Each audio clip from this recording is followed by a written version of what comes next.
ശ്രീമതി ദീപ ഈശ്വർ, ഇതിൽ ശ്രീമതി ദീപ ആദ്യം ഈ സംഭവങ്ങൾ നടന്നു കഴിഞ്ഞ ശേഷം ഇപ്പോൾ നമുക്ക് എന്തിനാണ് അമ്മ ഈ കുഞ്ഞിനെ പുഴയിലേക്ക് വലിച്ചെറിഞ്ഞ് കൊന്നത് എന്ന ഒരു ചോദ്യം യഥാർത്ഥത്തിൽ നമ്മുടെ മുന്നിലുണ്ട്. ഇത് ഈ പീഡന വിവരം അറിഞ്ഞ ശേഷമുള്ള അമ്മയുടെ ഒരു പ്രതികരണമായിരുന്നു. അതല്ല, അമ്മ പറയുന്നത് പോലെ വീട്ടുകാരോടുള്ള ദേഷ്യം, കുഞ്ഞുങ്ങൾ അടുക്കാതിരിക്കുന്നു, അവർ മാറി നിൽക്കുന്നു, അതിലുള്ള പക, അതുകൊണ്ട് ഈ 3.5 വയസ്സുകാരിയെ പുഴയിലെറിഞ്ഞു കൊന്നു എന്ന് ശ്രീമതി ദീപ ഈശ്വർ താങ്കൾ കരുതുന്നുണ്ടോ?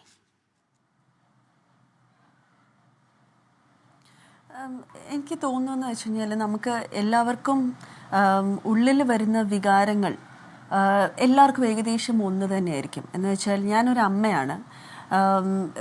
ഒരുപാട് അമ്മമാരുമായിട്ട് എൻ്റെ കൂട്ടുകെട്ടിലും എൻ്റെ ഫ്രണ്ട്ഷിപ്പിലും ഒക്കെ ഒരുപാട് അമ്മമാരുണ്ട്. പല അമ്മമാരും ഫേസ് ചെയ്യുന്ന ഒരു പ്രശ്നമാണ്, കുട്ടികളുണ്ടായി കഴിയുമ്പോൾ ഭർത്താവിൻ്റെ വീട്ടുകാർ കുട്ടികളെ കൂടുതൽ സ്നേഹിക്കുന്നു.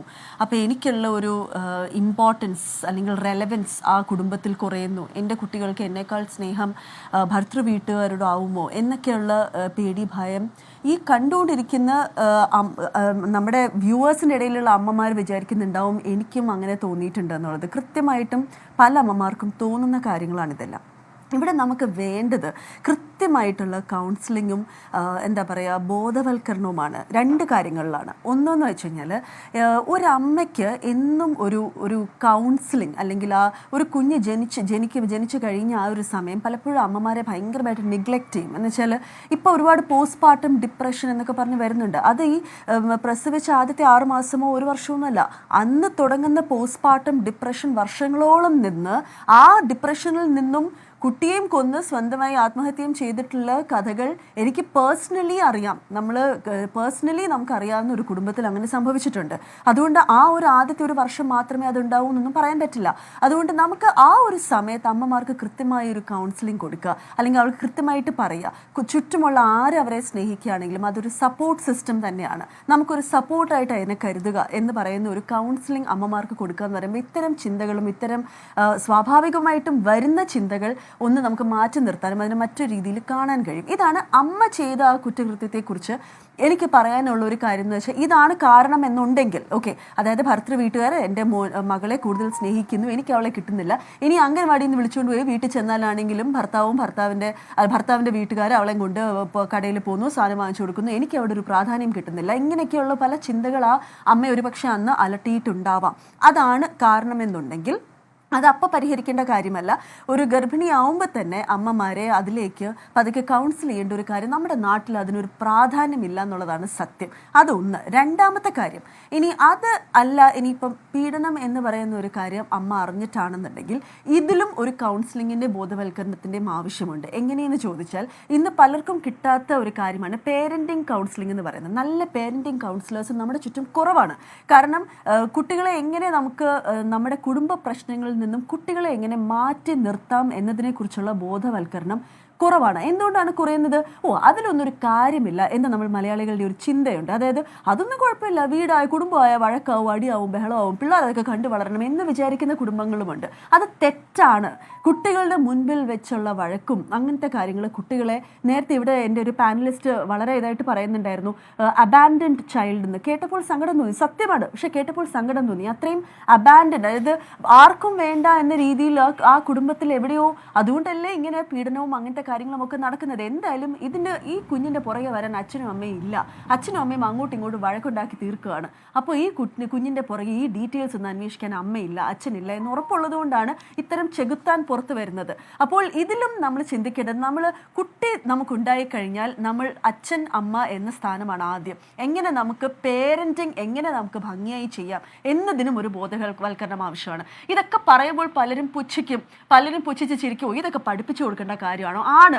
കൃത്യമായിട്ട് സയൻറ്റിഫിക് ആയിട്ട് സ്ട്രക്ചറലായിട്ട് പഠിപ്പിച്ചു കൊടുത്ത് എന്തൊക്കെ പ്രശ്നം ഭാര്യയും ഭർത്താവും ഉണ്ടെങ്കിലും കുട്ടികളെ അതിൽ നിന്ന് മാറ്റി നിർത്തി, കുട്ടികളെ ആ പ്രശ്നങ്ങളിൽ ഇടപെടുത്താതെ, കുട്ടികൾക്ക് കൊടുക്കേണ്ട ആ ഒരു ബാല്യം അവരുടെ സ്നേഹത്തോടെയും സംരക്ഷണത്തോടെയും അവർക്ക് ആ ബാല്യം കൊടുക്കണം എന്നൊരു ബോധവൽക്കരണവും ആ ഒരു അവയർനെസ് സെഷൻസ് ഉണ്ടല്ലോ, അത് നമ്മുടെ കേരളത്തിലെ ഗ്രാമങ്ങളിൽ എത്തിച്ചേരണം. ഓരോ ഇതുപോലെയുള്ള കുടുംബങ്ങളിലും ഇതിൻ്റെ പ്രാധാന്യം എത്തിച്ചേരണം. ഈ 2 കാരണങ്ങൾ കൊണ്ടാണ് ആ പിഞ്ചു കുഞ്ഞിൻ്റെ, അതും ആ കുട്ടി വളരെ മിടുക്കിയായിരുന്നു എന്നാണ് കേൾക്കുന്നത്. അത് കേൾക്കുമ്പോൾ അറിയാതെ നമ്മുടെ കണ്ണുകൾ നനഞ്ഞു പോവുകയാണ്. കാരണം ഇത്രയും പ്രശ്നങ്ങളുടെ ഇടയിലും ആ കുട്ടി ആക്റ്റീവായിരുന്നു എന്ന് പറയുന്നത്, ആ കുട്ടി വളരെ മിടുക്കിയായ ഒരു കുട്ടിയായിരുന്നു. ജീവിച്ചിരുന്നെങ്കിൽ ആ കുട്ടി ഒരുപക്ഷെ നല്ലൊരു സ്ഥാനത്ത് ഭാവിയിൽ എത്തിയേനെ. കാരണം ഇത്ര അധികം പ്രശ്നങ്ങൾ ഉണ്ടായാലും പുറത്തു പോകുമ്പോഴും അംഗൻവാടിയിലുമൊക്കെ വളരെ ആക്റ്റീവായി ചിരിച്ച് കളിച്ച് അവളുടെ കൂട്ടുകെട്ടിൽ അവളൊരു നേതാവിനെ പോലെ ആയിരുന്നു എന്നൊക്കെ ഞാൻ പല വാർത്തകളിലും കേട്ടു. ഇത് കേൾക്കുമ്പോൾ നമുക്ക് തോന്നുന്നത് വെറും നമ്മുടെ മുതിർന്നവരുടെ അഡൾട്ട്സിൻ്റെ, അവൾക്ക് ജന്മം കൊടുത്ത അച്ഛൻ്റെയും അമ്മയുടെയും കെയർലെസ്നെസ് കാരണവും അവരെ കുറ്റപ്പെടുത്തി പറയുന്നതല്ല, പക്ഷെ നമ്മുടെ നാട് ഇത്തരം കാര്യങ്ങൾക്ക് കൊടുക്കുന്ന പ്രാധാന്യത്തിൻ്റെ കുറവ് കാരണവുമാണ് ആ പിഞ്ചു കുഞ്ഞിനെ ഇന്ന് കേരളത്തിന് നഷ്ടപ്പെട്ടത്.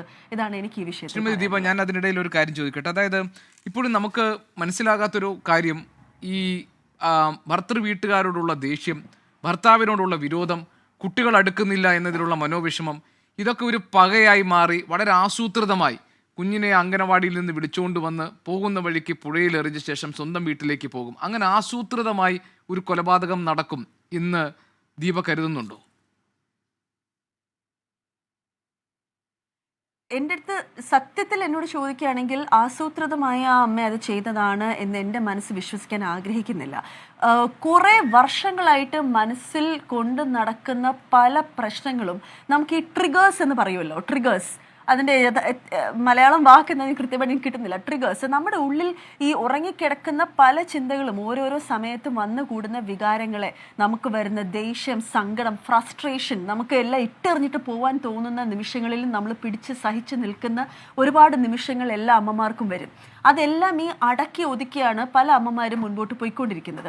അതെല്ലാം പൊട്ടുന്ന ഒരു സാഹചര്യമുണ്ട്, അതിനെയാണ് ട്രിഗർ എന്ന് വിളിക്കുന്നത്.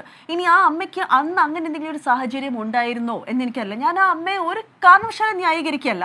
എനിക്കത് ചിന്തിക്കാൻ പോലും പറ്റുന്നില്ല. എങ്ങനെ ആ കുഞ്ഞിനെ അംഗൻവാടിയിൽ നിന്ന് വിളിച്ച് പുഴയുടെ ആ പാലത്തിൻ്റെ ഭാഗത്തേക്ക് കൊണ്ടുപോകുമ്പോൾ ആ മാനസികാവസ്ഥ എന്താണെന്ന് ചിന്തിക്കാൻ പോലും പറ്റുന്നില്ല. പക്ഷേ മറ്റൊരു ഭാഗത്ത് നിന്ന് ചിന്തിക്കുമ്പോൾ ഒരുപാട് പ്രശ്നങ്ങളുള്ളൊരു ഡിസ്ഫങ്ഷണൽ ഫാമിലി എന്ന് പറയാവുന്ന ഒരുപാട് പ്രശ്നങ്ങളുടെ ഒരു കൂമ്പാരമായിരുന്ന കുടുംബമാണത്. അപ്പോൾ ആ അമ്മയ്ക്കാണെങ്കിലും ആ അമ്മയാണെങ്കിലും മകളാണെങ്കിലും ഒരുപാട് പ്രശ്നങ്ങളിലൂടെ കടന്നുപോയ ഒരു 2 വ്യക്തികളാണ് ആ കുഞ്ഞു വാവയാണെങ്കിലും അമ്മയാണെങ്കിലും. അതുകൊണ്ട് മാത്രമാണ് ഞാൻ മറ്റൊരു വശം അതിൽ ചിന്തിക്കുന്നത്. കാരണം ഇത് ആ സമയത്ത് ആസൂത്രണമായി കൊലപാതകം എന്ന രീതിയെക്കാട്ടിലും ജീവിതം മടുത്തു, എനിക്കിനി ഇത് കാണാൻ വയ്യ എന്നൊരു ട്രിഗറിൽ, ആ ഒരു പൊട്ടിത്തെറിയിൽ സംഭവിച്ചതാണ് ഇതെങ്കിലോ എന്ന് മാത്രമാണ് ഞാൻ ചിന്തിക്കുന്നത്. കാരണം അത് ആസൂത്രണമായിട്ട് കൊല ചെയ്യാൻ ആ അമ്മയ്ക്ക് ആ മകളോട് എന്ത് വൈരാഗ്യമാണ് ഉണ്ടാവേണ്ടത്? ഇല്ല, ആ മകളോട് വൈരാഗ്യമില്ല. ഇതാണ് ഞാൻ നേരത്തെ പറഞ്ഞത്. ഭർത്തൃ വീട്ടുകാരോടുള്ള വൈരാഗ്യം തീർത്തതാണെങ്കിൽ അതും ഒരുപാട് വർഷങ്ങളായിട്ട് മനസ്സിൽ നിൽക്കുന്ന ഇമോഷൻസ്.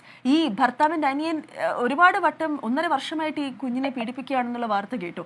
അതുകൊണ്ട് എപ്പോഴും ഈ ആളുടെ കൂടെയാണ് ഈ മോള് പുറത്ത് പോയിക്കൊണ്ടിരുന്നത്, ഈ മോളെ കൂട്ടിയാണ് എല്ലായിടത്തും പോകുന്നതെന്നൊക്കെ ഒരു അയൽവാസി പറയുന്നത് കേട്ടു.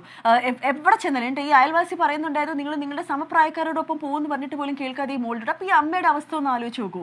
മകളും അയാളോട് ഒരുപാട് സ്നേഹം കാണിക്കുന്നു, അയാൾ വിട്ടുകൊടുക്കുന്നില്ല കുഞ്ഞിനെ. അപ്പോൾ ഈ അമ്മയ്ക്ക് ഒരുപാട് അങ്ങനെയുള്ള വീർപ്പുമുട്ടുകളുണ്ടാവും. അതിൻ്റെ കൂട്ടത്തിൽ ഈ പീഡനത്തിൻ്റെ വിവരം എപ്പോഴെങ്കിലും അറിഞ്ഞു കാണാനുള്ള സാധ്യതയും കൂടുതലാണ്. കാരണം ഒരു കുഞ്ഞിന് എന്തെങ്കിലും അസ്വസ്ഥത ഉണ്ടെങ്കിൽ അവളുടെ ബോഡി ലാംഗ്വേജിൽ, അവൾ നടക്കുന്ന രീതിയിൽ എവിടെയെങ്കിലുമൊക്കെ ആ അമ്മ അത് ശ്രദ്ധിച്ചിട്ടുണ്ടാവും എന്നത് സത്യമാണ്. അത് കേട്ടിട്ടുണ്ടെന്നുണ്ടെങ്കിൽ നമുക്ക് ആലോചിക്കാവുന്നതിനും അപ്പുറമാണ് ആ അമ്മയുടെ അപ്പോഴത്തെ മാനസിക സമ്മർദ്ദം എന്ന് പറയുന്നത്.